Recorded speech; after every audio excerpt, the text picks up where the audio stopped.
Welcome to Franchise Empires, where aspiring entrepreneurs learn exactly what it takes to become a successful franchise owner, from one location to 10 and beyond. I'm the Wolf of Franchises. Hey everyone, it's the Wolf. Today on the show we have Brittany Driscoll. Brittany was a marketing executive for Drybar, a brand that got acquired for $250 million plus. She's now launched Squeeze Massage Therapy with the founders of Drybar and has taken all their learnings from that successful system and are applying it to this new franchise. I think you're going to learn a lot from this conversation. Enjoy. The Wolf of Franchises is the CEO of Wolfpack Franchising, as well as a creator at Workweek Media. All opinions expressed by the Wolf and podcast guests are solely their own opinions and do not reflect the opinion of Wolfpack Franchising or Workweek. This podcast is for informational purposes only and should not be relied upon as a basis for investment decisions. The Wolf, Workweek, and Wolfpack Franchising may maintain positions in the franchises discussed on this podcast. Awesome that you're on the show. I'd love to kind of hear, before we get to Squeeze, just how, in a nutshell, your journey to founding this franchise started. Yeah.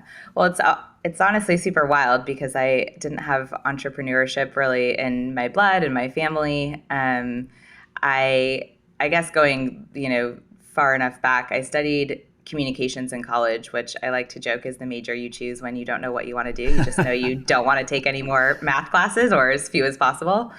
But I got an amazing internship my junior year of college, and I got a chance to jump into marketing. It was experiential marketing at the time, so we were creating events and scaling them across the country. And I just really fell in love with building brand experiences and connecting with people in meaningful ways and, having a lot of fun along the way. And so the first decade of my career was focused in marketing and advertising, and I got a chance to work with brands like Disney, Coca-Cola, Hilton. Mattel was a client of mine for years and years. I actually worked on Barbie and Hot Wheels for several years. So really, got to get a sense of what it takes to really build a great brand and disruptive experiences and really powerful messages. And then Drybar came on the scene.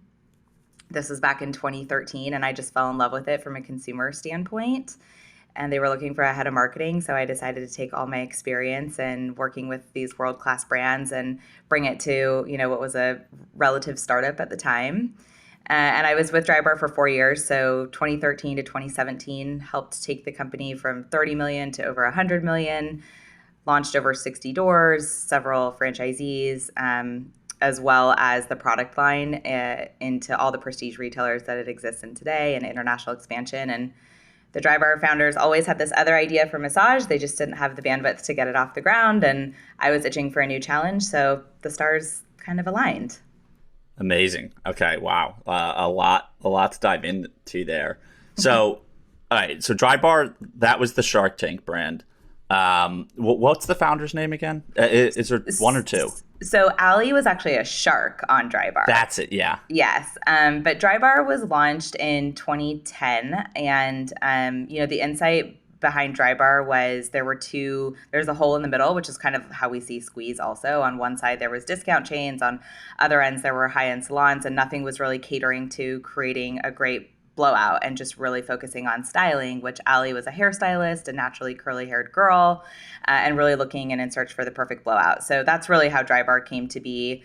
Funny enough, they opened their first location on San Vicente in Brentwood, and she thought that would be her one little shop, and she'd be able to manage it and pick up her kids from school. And then, of course, Drybar now has 150 locations around the country, $200 million business. So the time that I was there, it was like ride of a lifetime. I mean, really, truly. Yeah, that's great timing. You really got on a rocket ship there. I guess I'm sure there's a lot of experience there that that you've taken to now apply to Squeeze, which you founded. But yeah, just can you talk about what was it like? I mean, going from, you said you launched 60 locations in the time you were there, 30 million to 100 million in revenue. I mean, yeah. Was there ever a point where you guys felt like you were going too fast and that you wouldn't be able to sustain it or support it? I think we were really fortunate that we actually had a lot of, investment and backing behind us at that time. And Okay. so, when I came on board, really the entire executive team was built out. So we had Danielle Bruno, who ran retail, who came from Apple. She actually worked with Steve Jobs. She Damn. had previously been, she opened the first Apple stores with him, previously been at Pete's. Kim Natali, who ran product, had an incredible background, actually helped to launch shellac nails, which most women would know, and kind of, really like disruptors in their own rights Yeah. in a lot of ways. And then John Hefner was the CEO. And so, I think, and then we brought in, a CIO and a CFO. And so it was really kind of the point in time where we had a lot of strong leadership and people who really understood the vision and were committed to building out teams and processes and systems to, to really get it on the rocket ship. So, there's certainly never a dull moment when you're opening, a shop, what felt like a week. It probably wasn't, that much at that time, but it was a lot of fun, and I always go back to this idea that if there's a really big vision and the right people and the right positions that are committed to it, really, like, anything is possible. And that was truly the case at Drybar. I mean, we all kind of just like bled buttercup yellow. And the other thing too that I will say, and this kind of dovetails into Squeeze too, at Drybar we always used to say that we weren't selling blowouts, we were selling the happiness and confidence that came with a blowout, because when you Love look it. good, you feel good, and when you feel good, you can take on the world. So I think we all took a lot of pride in being, part of women's lives in really meaningful ways. And we're really just committed to kind of disrupting the space. No, I love that, especially what you said about. I think a lot of businesses focus a lot on like their product or service specifically, but not necessarily like the value add that a customer gets from it.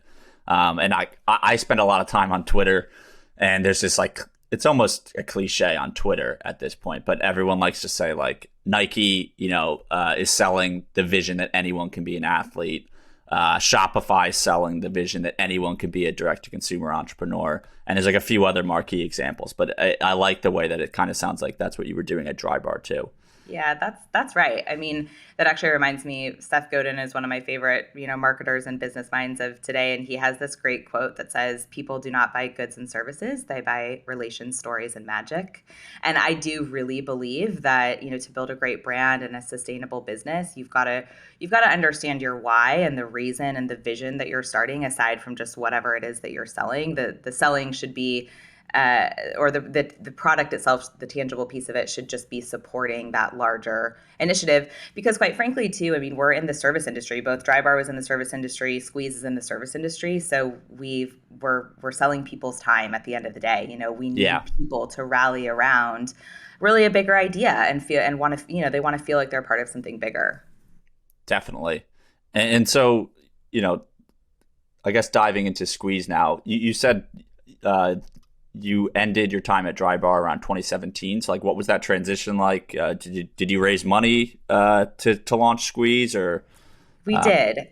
So, I was itching for a new challenge. I honestly didn't know what I wanted to do, but Michael and Ali, who are the founders of Drybar, had always really talked about wanting to do something in the massage space, because similarly, we view the landscape discount chains on one end, which I always like to say to their credit, made massage accessible to the masses. On the flip side, you had high-end hotels and spas, really nothing that brought in that luxury experience at an affordable price point, which, we did quite well at Drybar, and we had the architectural minds and the creative minds to really do that and create a disruptive brand in the space.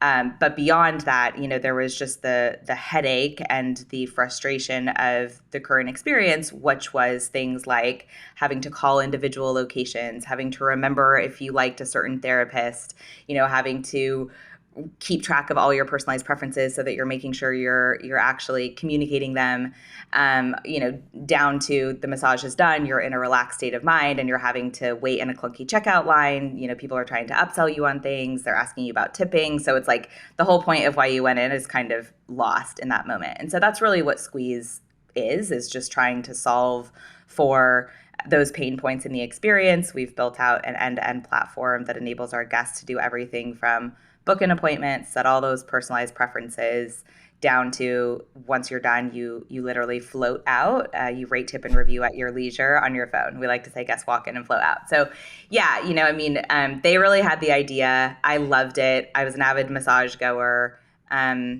and really felt like it was a big opportunity to take this idea and make it into something really special. Yeah.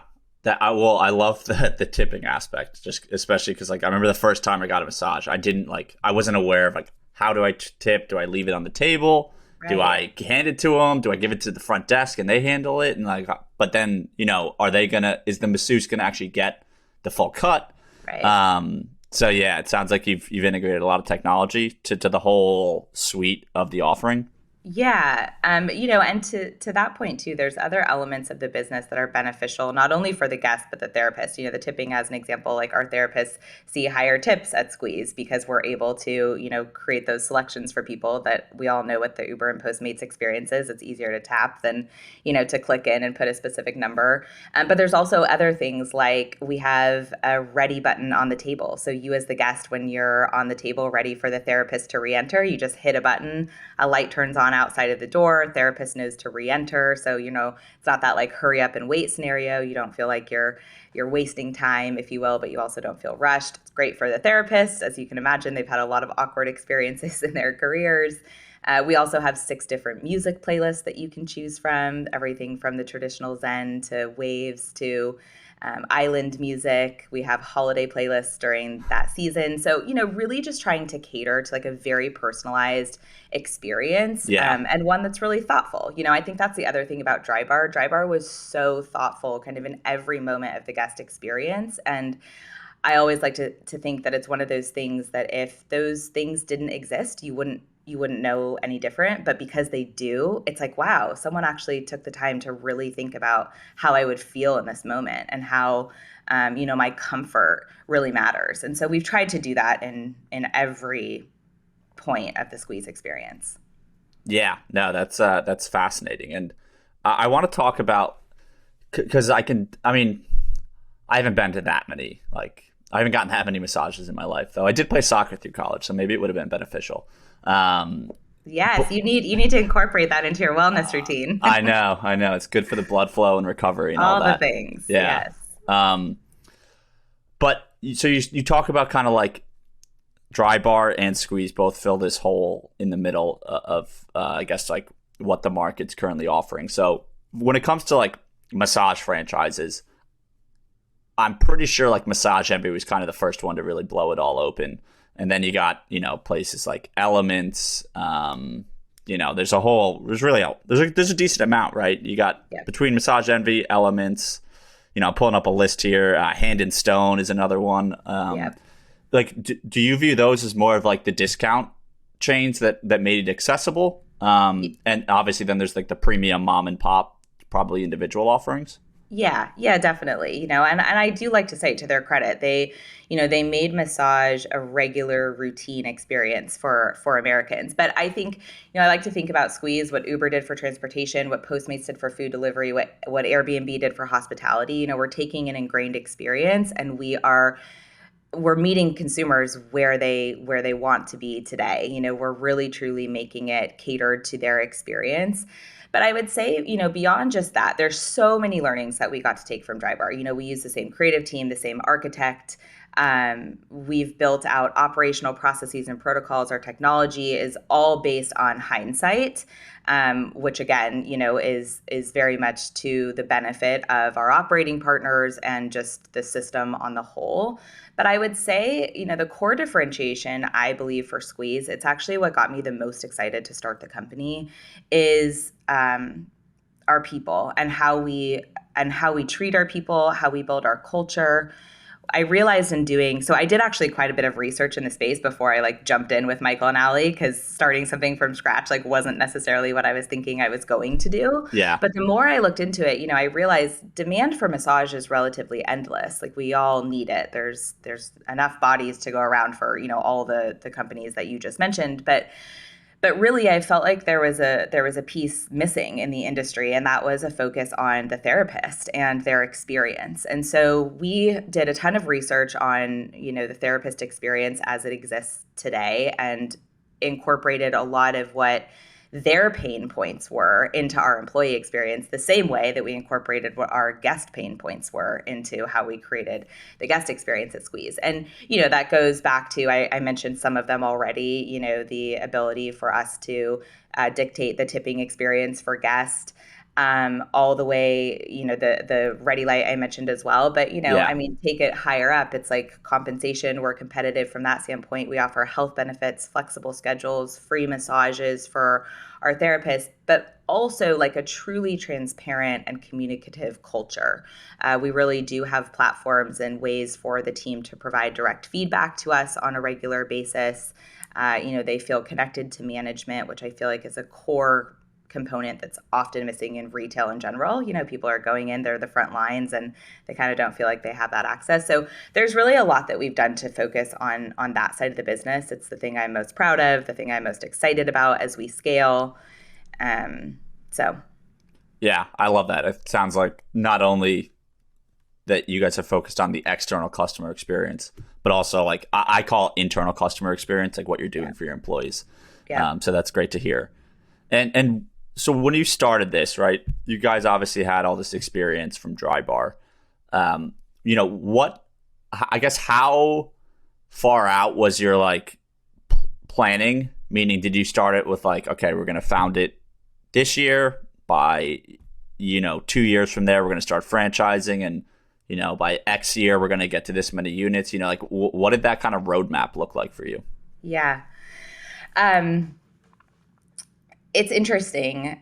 When I look back on it, and we kind of knew it in the time, but it's just one of those things you're like in it and going. We were really launching a brick and mortar experience and a technology business at the same time. So it was a wild ride. It took us about 18 months from concept to launch. So we started in, late 2017. We opened our flagship door in March of 2019. And during that time, we really evaluated what direction we wanted to go to scale. Drybar at the time when I left was about 70% corporate owned. And there were a lot of learnings that we took from that in wanting to franchise. Ultimately at the end of the day, we call our franchisees operating partners. Again, kind of going back to this bigger mission of really connecting with people, truly going into it as a partnership, wanting to make sure they feel supported across the board, and also empowered. But it was things like operating partners just managed their business better. They had skin in the game. They were more connected to their teams. They knew their communities better, even down to real estate. It's like they knew what side of the street was better to have a location in. Whereas, at Drybar, as we started scaling and we're moving on to location number 100, it was like, well, we don't necessarily know the intricacies of communities. So there's a lot of reasons that we chose to franchise. But I would say that during the building, that 18-month period, we really evaluated which direction we wanted to go. And I'll tell you, it was so much about what we learned at Drybar, but it was also, for me, there's two things. One, I actually had a great piece of advice someone shared with me early on. They basically said, if you want to run an HR and operations heavy business, open corporate owned doors. If you want to run a sales and marketing business, franchise. And for me, my experience was in marketing. My experience is in people. My experience is in building great brands and experiences. And so, that was a key piece of advice that really made me realize we should go in this direction. And then the other was also, this was my first entrepreneurial experience. I really loved the idea of giving other people the chance to experience building a brand like this and, creating this experience in their communities. It's really truly such a special thing. I always like to talk about Squeeze and in that, on one side, our guests that come to us, it's the best hour to hour and a half of their day that they're choosing to spend with us. You think about the chaos and everything else that is going on in people's lives. Yeah. Hour to hour and a half that they're with us, it's like this is their reprieve. This is their happy, they're safe, they're quiet, they're, enjoyable space. And then on the flip side, you have massage therapists who have literally gone to school to help and heal people. They have dedicated their lives to truly improving others. And so you combine those two things together and just this space feels magical. The energy that exists around it is truly really special. So it's for me, I was well, I would love to give more people the chance to have this opportunity. Definitely. No, that's in a nutshell, I think, why franchising is great, and it can be such a powerful model when it's used like in the right way, in the way that you're talking about. Because I mean, the best franchises are wealth creators, right, for their franchisees at the end of the day, and also like positive experience creators too. Right. Well, that and community builders too, right? Because it's like the ability to build a business with a group of like-minded people that are doing it around the country and having learnings and challenges, and you're doing it all together. I mean, I can even say for myself, as we were building Squeeze, I was like, man, I would love to talk to someone who's like doing this. And I mean, I thankfully had a really great network because of Drybar, but I just love the idea that for our operating partners, they've got each other too. You know, they can bounce ideas off, they can help our system be better. You know, that's the other thing too, that I talk a lot with our operating partners through the discovery process is, you know, we have built, while we are an emerging brand, we've built an established system. You know, I think that we are set up very well to support our operating partner success, but we're open to feedback. You know, we want to know what's working and what's not, and ideas and just ways to, again, like collectively help each other. Yeah, and you know, you said something that's interesting, which is maybe a little counterintuitive to what some people think, which is that going the franchising route is actually a little bit more risky in terms of like things like quality control. But I feel like you were saying, based on your experience with Drybar being predominantly corporate owned, that there's actually a positive element to franchising where they enforce standards maybe higher because of the skin, the fact that they have skin in the game. Exactly. You know, I mean, it's not even comparable to say that you're hiring, you know, a manager for however much, you know, a year, depending on where you are in the country, compared to someone who's investing hundreds of thousands of dollars, you know, into their business. Absolutely. And I think people take such great pride in these types of businesses too. You know, they really are serving the community. They're also a part of a great brand. So yeah, there are certainly a lot of those takeaways that we took with us. Yeah, no, it's interesting. It's a common thing I hear too. And like, there's some big brands out there, especially in the food space, that they refuse to franchise because they're like, oh no, we need to make sure our stores perform well and are, have the standards that we want. But I mean, you're dead right. Like, if someone puts hundreds of thousands of dollars into a business and, you know, they have someone who's saying this is the playbook that is going to help you succeed the most, like, they have no incentive to deviate from it, as long as you're picking, you know, the right partner and someone who has the right personality to follow the directions. Yep, exactly. Yeah, and I think that is like one of the core pieces of franchising too, that we really did, you know, have to challenge ourselves with the Drybar experience is, you know, in order to be a successful franchisor, you really do have to have like systems locked down, processes down to like the nth degree and the detail behind it. I mean, our operations manual is 475 pages long at Squeeze and growing. You know, we have a full digital learning management system that we've built out to support our operating partners. And that is because, you know, we want them to be successful. But franchising ultimately doesn't work if you don't have kind of the paint by numbers step by step, which sometimes can be very, you know, very difficult for organizations, you know, at scale to kind of implement. So that's why we chose like to be very focused and, you know, solely go franchising at Squeeze. Yeah. And I mean, zooming out here a little bit, like forget like the industry, just if someone's intending on founding a business that they're going to franchise, you know, like what advice would you have? Because I think a common thing I see is a brand that, you know, a business owner who maybe they have a food, you know, some restaurant or a gym or whatever whatever the business is. From day one, they want to franchise it, but they go too quickly before they have things figured out. So like, is there a certain point at which, you know, you would say like you need to hit XYZ KPIs before you should really franchise your business? Yeah, I think there's a few things. You know, one is you definitely need to have a proven concept and model. And by that, you need to demonstrate that you can build a profitable business and one that is attractive to people with all of the, you know, franchise fees that are accounted for within, you know, whatever it is that you're doing. So that's one. It's like, give yourself enough time to prove out the model. For us, we chose to open one location in franchise because the massage industry is so established. But, if you're doing something newer or, not as well known, then, it might take a few iterations of whether it's a brick and mortar or whatever, service that you're building to really prove that out. So that's one thing. The other, again, just going back to the idea of franchise being a business in a box, if it's not easily transferred, if knowledge isn't easily transferred, if it's not easily replicated by someone else, then you probably don't have a business that can be franchised. Like if you as the founder or your core team is like, the secret sauce and there's no way that someone else can do what you guys are doing, like that's probably not a franchisable business, because really, it comes down to, and this is what we challenged ourselves with too at Squeeze, like every decision that we made, we had, operating partner number 489 in mind. Like if someone in Oklahoma can't do this as well as we're doing it here, and or it's not going to make sense, et cetera, then we challenge ourselves to do it better. So it's like, I think that honestly is the biggest piece to understanding if your business is good for franchising or not, and so it's like really kind of poking holes at that.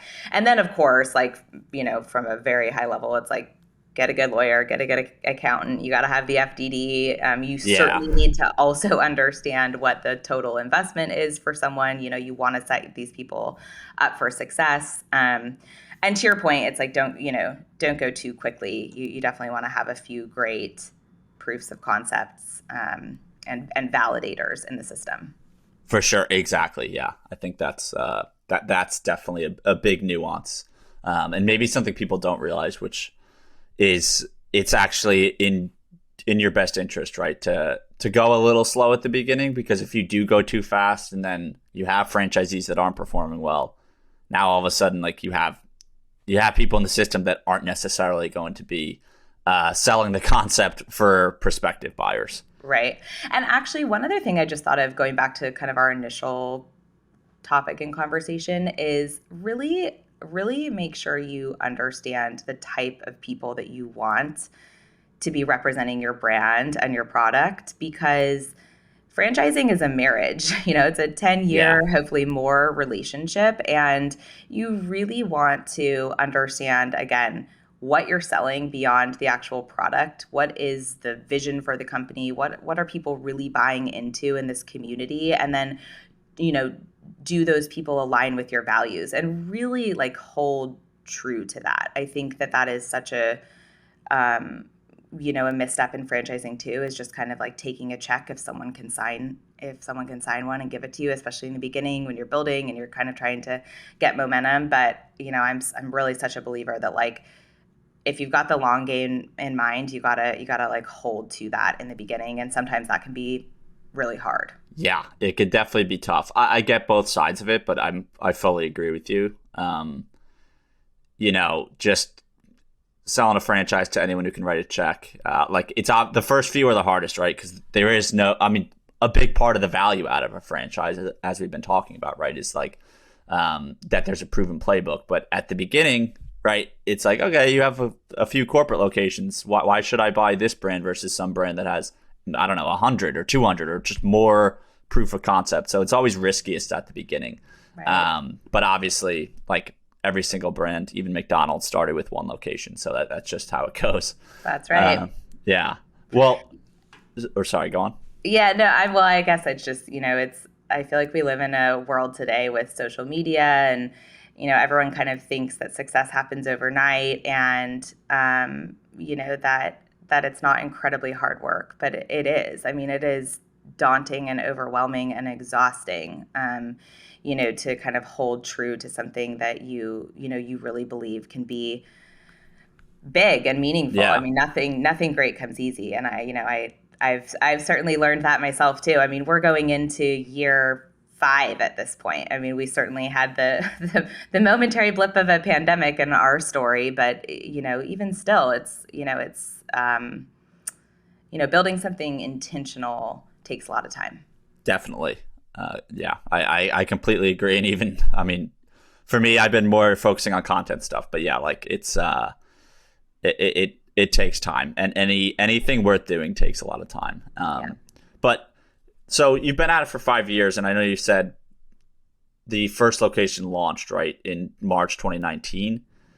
Yes. What was that like? What was launch day like? What was the next year like? And where was that first location built? Yeah. So we launched in Los Angeles in Studio City on Ventura Boulevard. I actually lived in Studio City at the time, so it was awesome. Again, kind of using that idea of a franchisee or operating partner. It was like in my community. I knew the local business community. Yeah. And yeah, so we launched in March of 2019, and we were actually open for 11 months before the world had different plans for us. So it was, but the first 11 months were amazing. I would say we learned so much, but and still to this day, really like the core elements of the business, the foundational aspects of our experience are still intact. I would say that we learned a lot about people management. Again, it going back to even with all the experience I had at Drybar, it was still the first time that I was actually like managing a location, overseeing people, learning how to, the dynamics of all of that. And really also just learning how to ingratiate yourself to the community, working with other business owners. But that's what I loved so much. And that's what got me like so excited about franchising was it's so awesome. Again, we go back to this world that we live in. We're like all on our phones, screens all the time. It's so nice to actually like connect with people in person. And I think even now, post pandemic, we're living in a world where that's even more needed. So I would say that the first year was just, it was fun. It was overwhelming. There were certainly, moments in time where, it was exhausting and hard, but the long and short of it, during that time, we were really focused on like sophisticating and honing in on our processes for franchising. Because we knew, again, it's like everything that we were doing, someone else was going to have to do somewhere else. And so really just like working on the documentation, building up the team. And then, again, our story is we were open for 11 months. During that 11 months, generated over $1.5 million in revenue, had 1,000 members, really strong EBITDA. Yeah. And again, like we were just starting to sell or award franchises. I keep wanting to say more of that. But because back to our point, it really is about that, like finding the right people. And so we had awarded actually like a 3-pack in Denver. And I remember we had our last discovery day like the week before March 16th or whatever that date was when the world shut down. And there was like 6 people about to sign. And it was so exciting. And then all of a sudden, our world changed. And, we were shut down for basically an entire year because we were in Los Angeles, and Los Angeles being the strictest of all the protocols and guidelines. And then, it took about a year beyond that to build back because of all of the capacity restrictions, et cetera.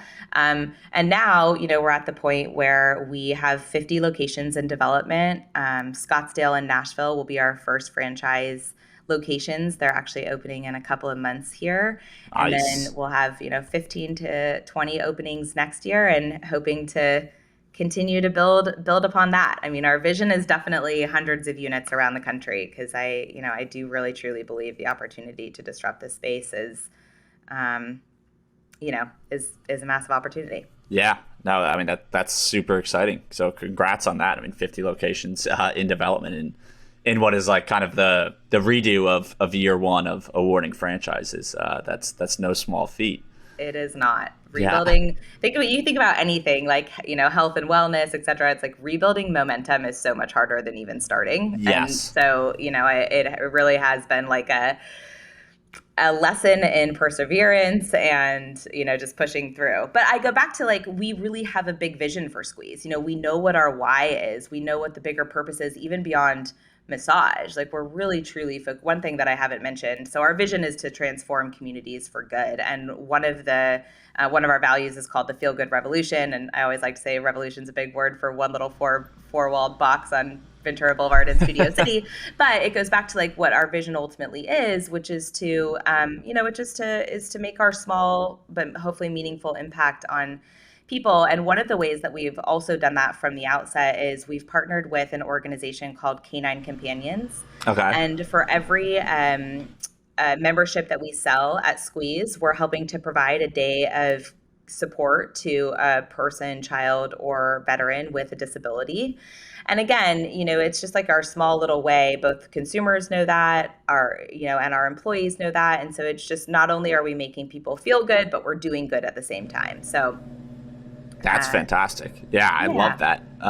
No, that it's, again, it goes back to like what we said, right? Where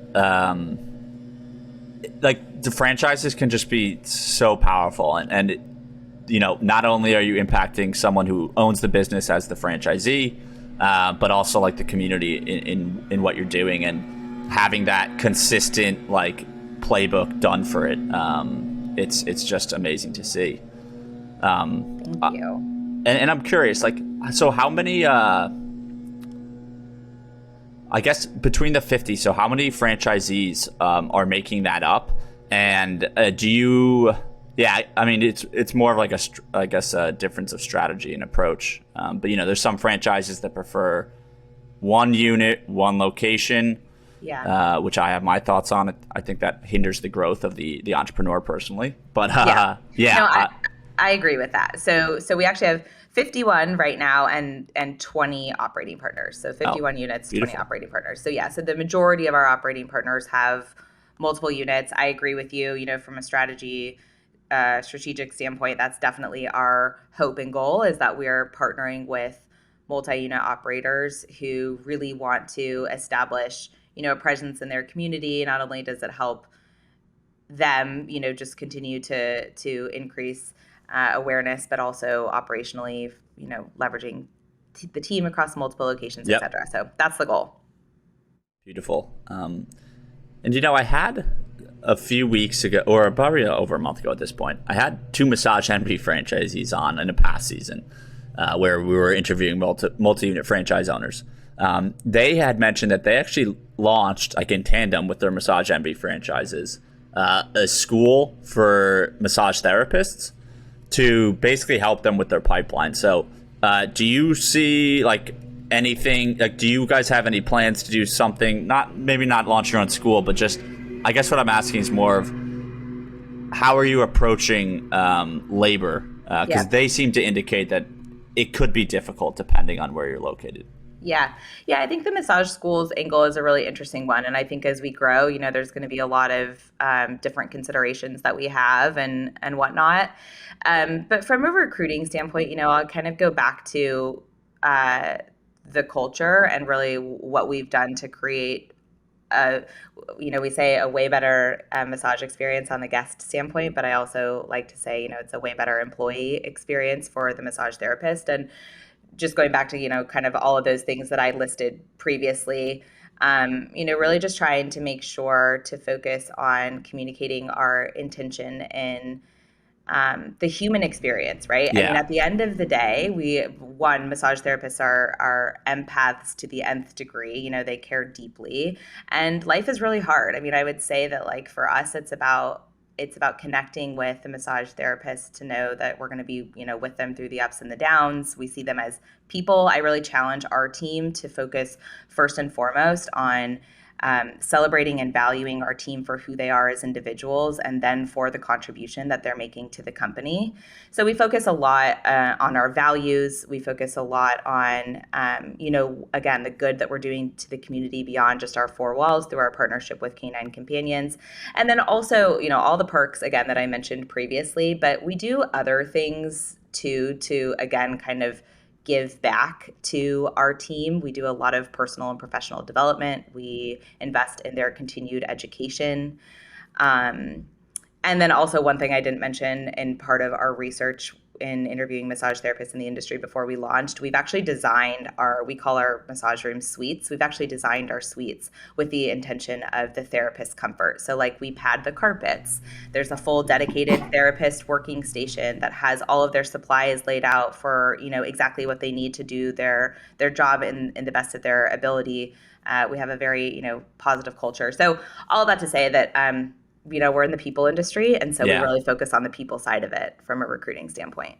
No, that's great. And I really even think like there's kind of that dual-sided aspect where things that you're doing that makes the customer's life easier. I can see why that would make the massage therapist's life a lot easier, like the button thing that you mentioned. Yeah, because I think you said it, that there's probably some awkward situations that happen. So like that's like such a simple thing, but it probably just takes a mental load off of the massage therapist. 100%. Well, and even capturing all of our guest preferences. So again, we capture everything from areas of the body you want focused on, what you want avoided, if you want more or less pressure. It's all saved to the guest profile, and the therapist reviews it prior to the experience. So it's like they know already the expectation of the guest before they're even walking in the door. They're not going to be caught off guard. There's no surprises, so it's empowering for them too. I think that's a core piece of it as well. And because again, I'm not like super experienced with this stuff. Are other massage franchises and just one-off locations, that's not happening, it sounds like? I think that, preference intake happens in a variety of ways across the board, but certainly there's no other franchise out there that has an end-to-end technology platform that is allowing for booking an appointment, which I should mention too, in our booking process, which doesn't happen in most places, we have therapist bios, we have guest ratings, we have guest ratings and reviews. That was really important to us from a consumer standpoint. It's like, we all know people trust people more than they trust brands. So we really wanted other people to be able to read reviews on each massage therapist. It's also a great quality control mechanism that we have on the back end from an operational standpoint for our operating partners and general managers to, coach therapists. That's one piece that we've really realized is pretty powerful, and just maintaining the standards that we have across the board. So that's just kind of a few other pieces. No, that's great. Well, wrapping up here, so you've got 51 locations sold. Is there an end goal from like a business standpoint? I'm not sure what happened with Drybar, if that's still owned by primarily Allie, or was there an acquisition? Like, do you guys have an idea of what you think you want to have happen? Yeah, I think that we definitely want to get to scale. We want Squeeze to be, the best in class massage choice for both guests and employees. I think the idea of acquisition is an interesting one. I think for me, the most important piece is that we're maintaining quality and culture. I think that's ultimately what, makes a brand great. It's what makes a brand sustainable. And I want to really hold true to that for our operating partners. They've come into the system believing in what we're doing. So I don't know. We'll see. But we're definitely focused on building a brand that's going to be around for a very long time. Amazing. Well, it sounds like you're on the right path, and I'm excited to watch it. So, well, look, thanks for coming on the show. Is there anywhere, online, whether it's LinkedIn, Twitter, etc., where people can follow along your journey? Yes. So squeezemassage.com/franchising is where you can go to learn more if you're interested in that. And then I would just say Instagram @Squeeze is probably the best place to follow along with our growth, to learn more about our culture and just the brand itself. Beautiful. All right. And we'll plug that Instagram handle in the show notes as well as the website. Awesome. Look, Brittany, thanks again for coming on, and we'll talk soon. Thanks so much for having me, Wolf.